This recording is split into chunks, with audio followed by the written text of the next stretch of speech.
Cette fois-ci, on va travailler sur la prévision de la masse salariale en tenant compte, cette fois-ci, des départs et des arrivées. Alors, je vous le dis, il faut être très prudent parce que souvent, il faut émettre des hypothèses parce que les énoncés, malheureusement, j'y suis pour rien, bien sûr, sont pas toujours très clairs. Je parle des énoncés des examens d'État, bien sûr, parce que là, j'y suis pour rien. Donc, c'est pas toujours très clair. Donc, il ne faut pas hésiter à émettre des hypothèses. Par exemple, vous allez comprendre. Avec l'énoncé et le cas, vous allez comprendre. Par exemple, certains énoncés supposeront ou préciseront, par exemple, que les nouveaux entrants vont bénéficier ou pas des augmentations générales. Oui. Pour prévoir la masse salariale de l'année prochaine, écoutez bien, on peut, comme dans la réalité, dire, voilà, on réunit les syndicats, on fait des négociations, puis on dit, à partir du 1er mars l'année prochaine, il y aura une augmentation des salaires de tant de pourcents. Ça s'applique à qui?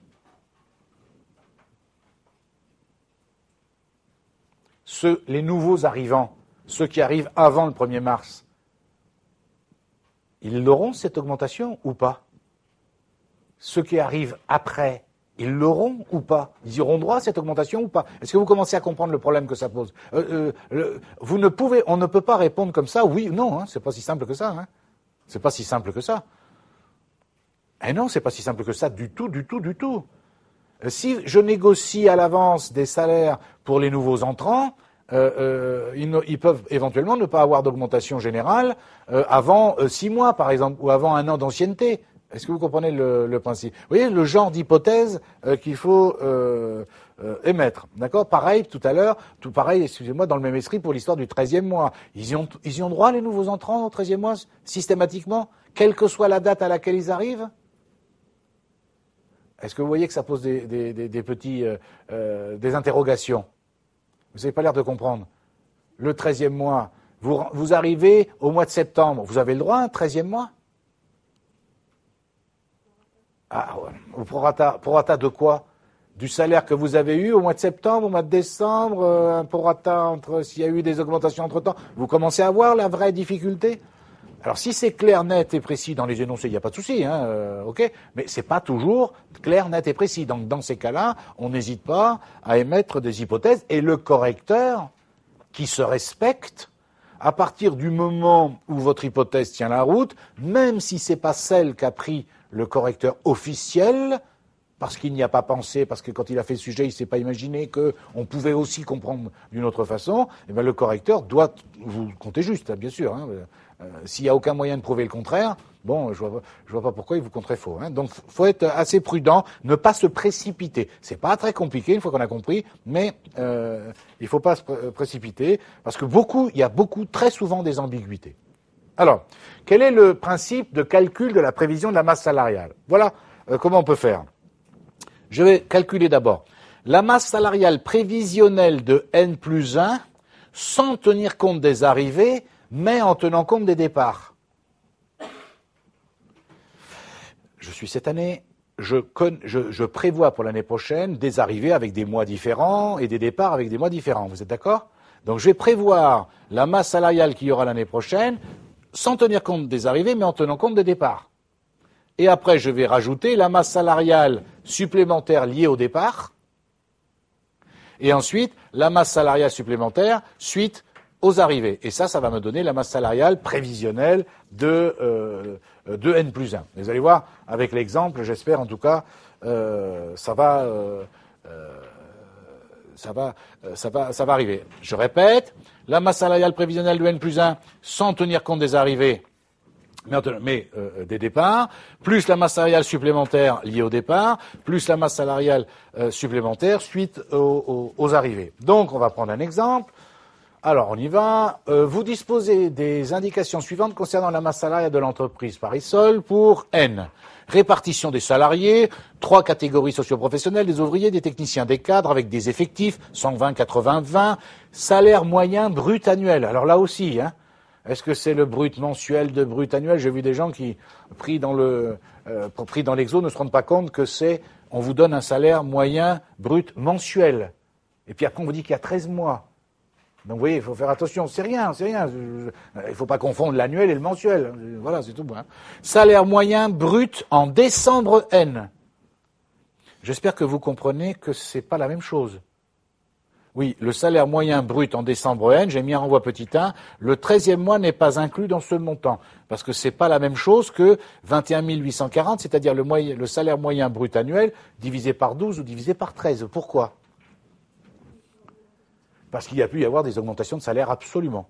D'accord ? Le salaire moyen brut annuel, c'est bien la moyenne, d'accord, de tous les salaires, alors que ça, c'est le salaire moyen brut de décembre N uniquement. Quelles sont les augmentations générales des salaires qui ont été négociées pour N plus 1 ? 1,5% par exemple le 1er mars N plus 1, 2% le 1er juillet N plus 1. Voilà ce qui est prévu concernant le tableau des départs en N plus 1. Regardez bien, 3 catégories, toujours ouvriers, techniciens, cadres, avec, alors voyez, regardez bien, des mois de départ. Moi, j'essaye d'être le plus précis possible en disant mois de départ. Oui, non mais, on nous dit, mois de départ, des fois on nous dit dans l'énoncé, février, vous voyez, février, mai, septembre. Oui, mais attendez, fin février, début février. Ah oui, mais ça change tout. Ça fait un mois d'écart, vous comprenez ce que je veux dire? Donc moi je précise, mois de départ, je précise fin de mois. Et si c'est pas écrit dans l'énoncé, vous prenez une hypothèse. Bah sinon, vous comprenez ce que je veux dire? Hein, c'est pas, ça fait un mois d'écart. Donc là, fin de mois, donc le nombre de départs, et regardez bien quel était pour les ouvriers par exemple, il y a 12 ouvriers qui partiraient fin février et leur salaire brut mensuel en décembre N était de 1480 €. Ça y est, vous me suivez? C'est peut-être pour ça qu'ils s'en vont d'ailleurs. Ok? Je répète, ça c'est le tableau des départs prévu en N plus 1. D'accord? Je vous donne, pour les 3 catégories, les mois de départ, le nombre de départs et combien ils gagnaient au mois de décembre N. Maintenant, les tableaux des arrivées prévus en N plus 1. Pour les ouvriers, les techniciens, les cadres, le mois d'arrivée. Ah, le mois d'arrivée, c'est pareil, c'est en début, en milieu ou en fin de mois? Alors, si je veux prévoir combien ça va coûter, il faut me le dire. Ou alors j'émets une hypothèse. Moi, je lève l'ambiguïté, je vous dis début de mois. Très bien.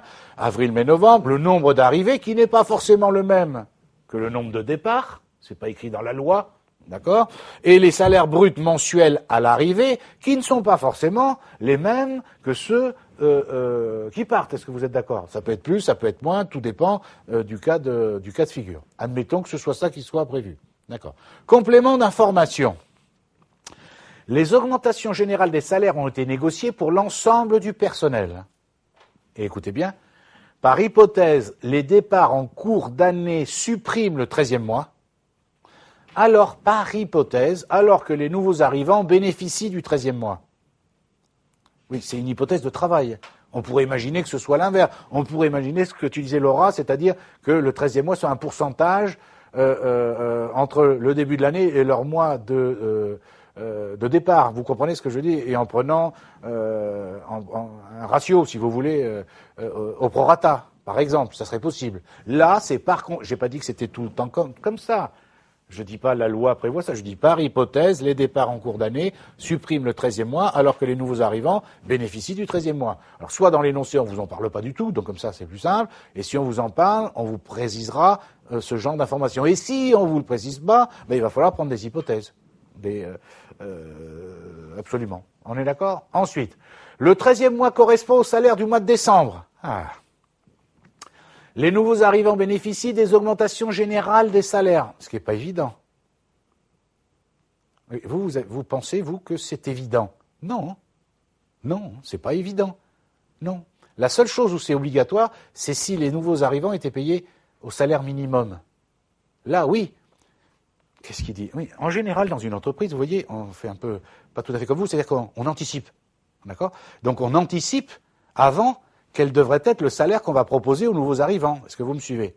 D'accord. Je vous propose, je vais le faire exprès, bien sûr, 1300 €. Sauf que, ça c'est ce que je prévois, vous me suivez?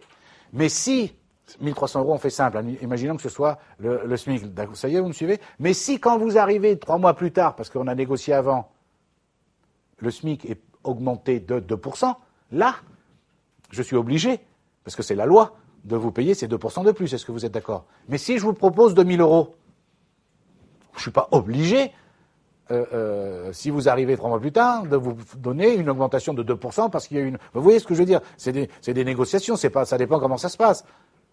D'accord? Ok, c'est pas tout dépend comment ça se passe. Donc, le 13e mois correspond au salaire du mois de décembre. Les nouveaux arrivants bénéficient par hypothèse des augmentations générales des salaires. Par hypothèse, on suppose que tous les salariés partant d'une même catégorie percevaient le même salaire brut. Oui, parce que ça aussi, c'est encore une autre histoire. Je répète, par hypothèse, on suppose que tous les salariés qui partent d'une même catégorie percevaient le même salaire brut.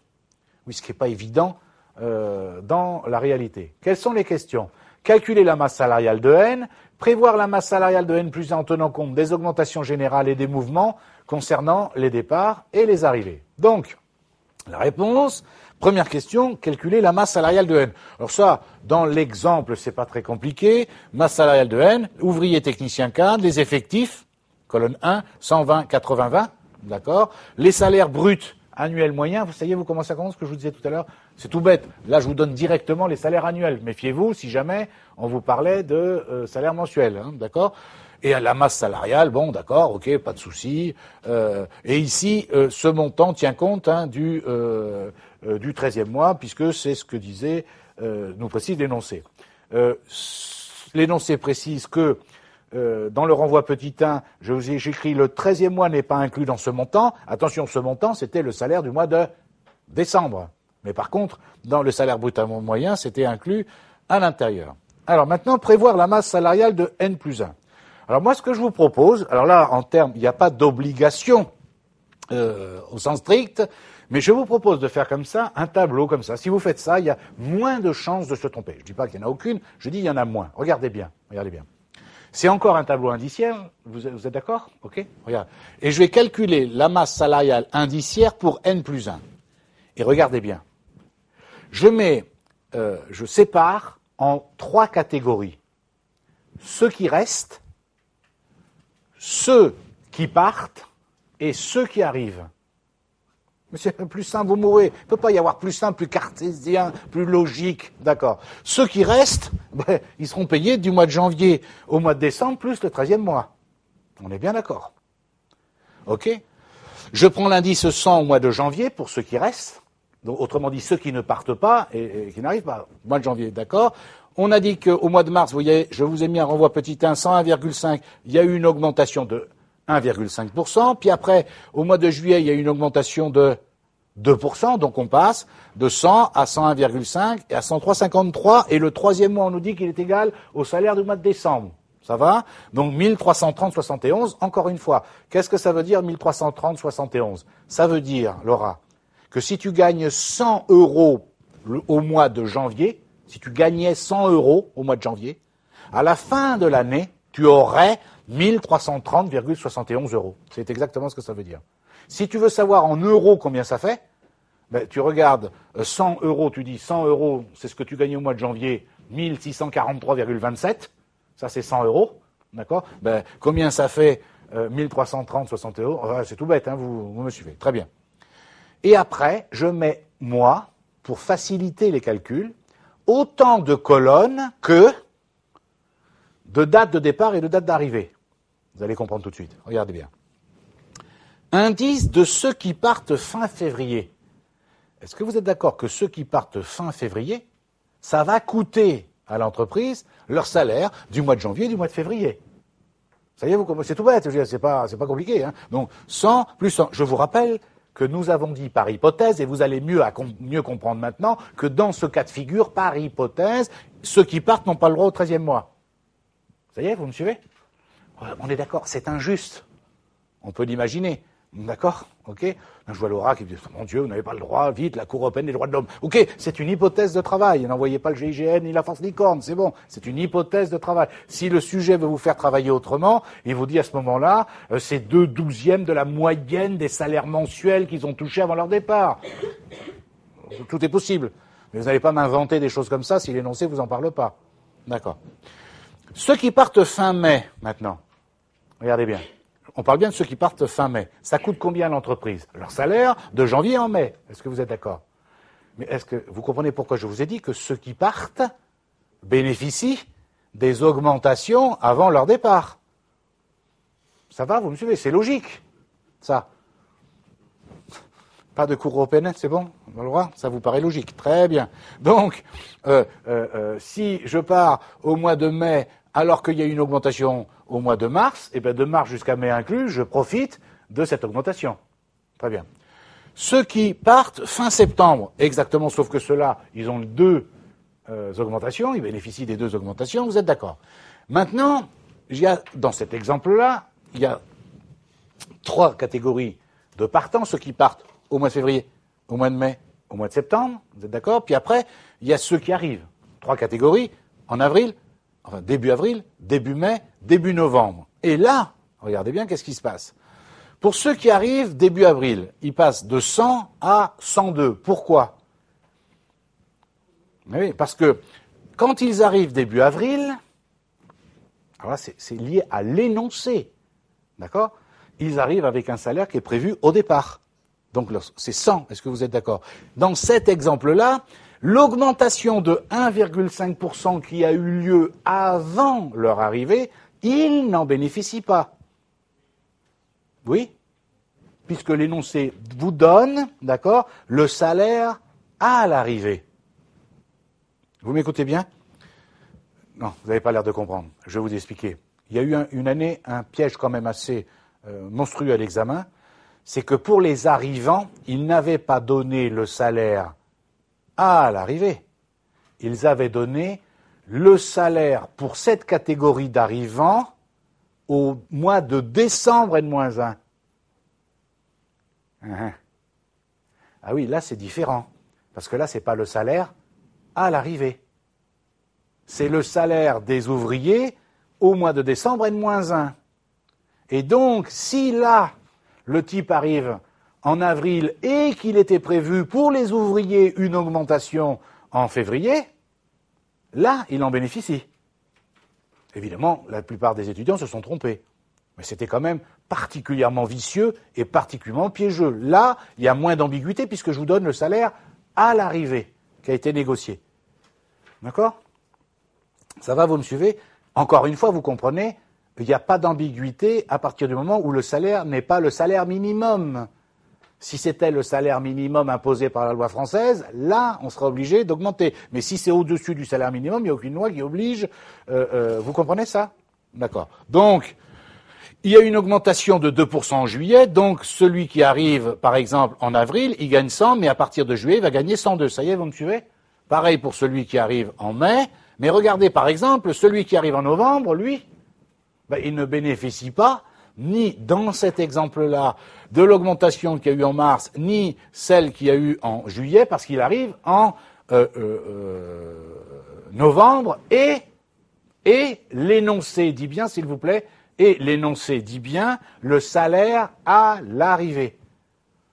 Ça y est, vous me suivez bien? Le salaire à l'arrivée. OK? Donc, j'ai bien les indices en fonction de ces différentes catégories. Alors, Renard, nous avons choisi une base 100 en décembre N. Bien voir que dans cet exercice, ceux qui partent perdent le bénéfice du 13e mois, mais pas ceux qui arrivent, point d'exclamation. Hypothèse.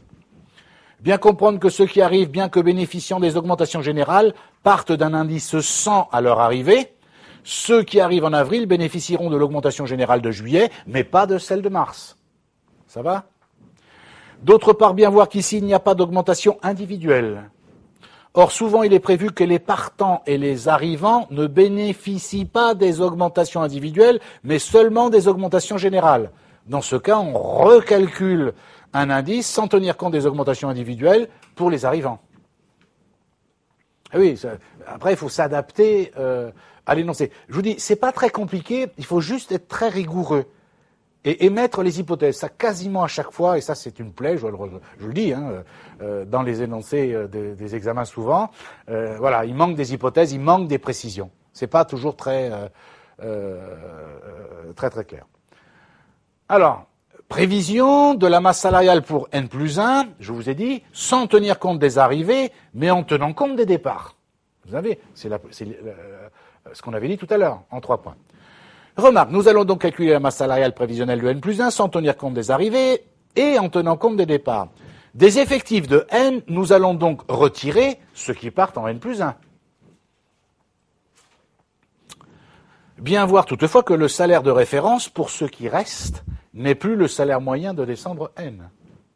Là, voilà la petite difficulté auquel il faut penser. Pourquoi? Car ceux qui partent ne bénéficiaient pas forcément du salaire moyen de décembre N. Eh oui, il faut donc recalculer ce salaire moyen, appelé aussi salaire de référence. Vous allez comprendre. Je reprends mes ouvriers, mes techniciens et mes cadres. Regardez bien, qu'est-ce que j'ai dit? Je prévois l'année d'après, je ne tiens pas compte des arrivées, mais je tiens compte des départs. Tout le monde me suit bien? Vous allez voir, c'est logique. Les ouvriers, il y en avait 120. Il y en a combien qui partent? 12. Et donc, il en reste 108. OK. Les cadres, 80-8, il en reste 60, les techniciens, pardon, 80-8, il en reste 72. Les cadres, 20-4, il en reste 16. OK, très bien. Donc, si je ne tiens pas compte de ceux qui arrivent, il en restera que 196 l'année prochaine. Vous êtes d'accord? C'est ce que ça veut dire. Maintenant, leur salaire de référence, parce que pour savoir combien ça va me coûter. Et c'est là où il faut faire attention. Regardez bien. Pour les ouvriers, je mets 1724,44. Qu'est-ce que c'est? Alors, il faut reprendre l'énoncé. C'est quoi? 1700 fois 120, ça y est, vous y êtes? Ça, c'était quoi? 1700, c'était leur salaire de décembre N-N, vous êtes d'accord? Multiplié par 120, c'est le nombre qu'ils étaient, d'accord? Ouais, ça y est, d'accord. Et après, moins 12 fois 1480, c'est quoi les 12? C'est les ouvriers qui partent, et 1480, c'est quoi? C'est le salaire qu'ils avaient, ces 12-là, quand ils sont partis. D'accord? Et le tout divisé par 108, pourquoi 108? Il y en avait 120, il en reste 12, il en reste plus que 108. Ça veut dire que ceux qui restent, vous êtes en train de comprendre, ceux qui restent gagnent en moyenne 1724,44. Pas 1700, ni 1480. Oui, pourquoi? Parce que dans l'énoncé, je vous ai donné un salaire moyen brut annuel, je vous ai donné un salaire moyen de décembre N et un salaire, pour ceux qui partent, brut de décembre N au moment où ils partaient. Donc, il ne faut pas tout confondre. Ça va, vous me suivez mieux maintenant? 1724,44. Je fais la même chose dans les salaires de référence pour les techniciens, pour les cadres. Vous comprenez? C'est le salaire moyen de ceux qui restent. Ça y est? D'accord. Après, les indices. Ça, où je vais les chercher, les indices? Dans le tableau qu'on a fait. D'accord? Est-ce que c'est clair?